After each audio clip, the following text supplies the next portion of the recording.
Une séance en plein air, c'est une chose, mais une séance en plein air dans l'emblématique stade Louis II, c'en est une autre. Et puisque le stade fête ses 40 ans, les Monégasques, habitués ou non de ces tribunes, ont répondu présent.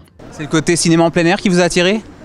Le côté cinéma en plein air, le côté de faire ça dans un stade. Moi personnellement, j'ai jamais vécu ça, donc hâte de voir comment ils ont organisé en fait. Et voilà.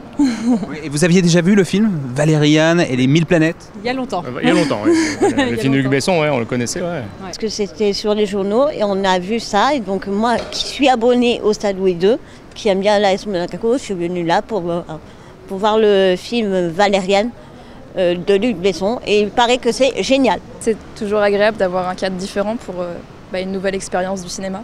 Premier cinéma en plein air pour vous ? Oui, je vais découvrir le concept. Oui, je connais un peu Luc Besson, je fais des études de cinéma, donc je suis très contente que ce soit celui-là qui sorte.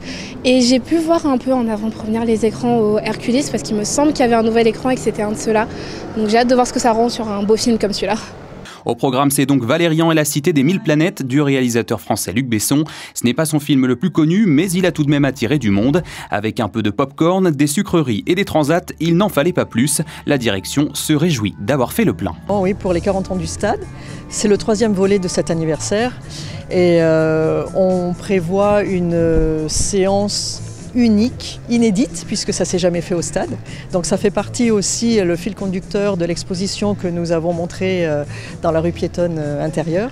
Et donc en plus on fait carton plein puisqu'on est à guichet fermé, même si les entrées étaient gratuites, mais voilà, on est très satisfait. Un anniversaire célébré d'abord par cette projection, mais surtout grâce à l'arrivée du nouvel écran géant positionné sur les arcades. Y projeter un film était donc une excellente manière de l'inaugurer comme il se doit. L'idée a germé il y a à peu près un mois, lorsque nous avons remplacé les 2 écrans géants. Et lorsqu'on a vu les résultats sur cet écran-là en particulier, on s'est dit il faut qu'on fasse quelque chose, au moins pour l'inaugurer de manière officielle.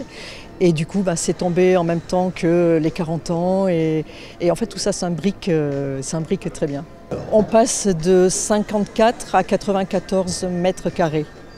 Donc en fait, on prend la surface en entier de l'écran, alors qu'avant, on était à peu près aux 2/3. Ce rendez-vous est spécial puisqu'il célèbre un anniversaire, mais il appellera peut-être d'autres projections. Seul l'avenir nous le dira.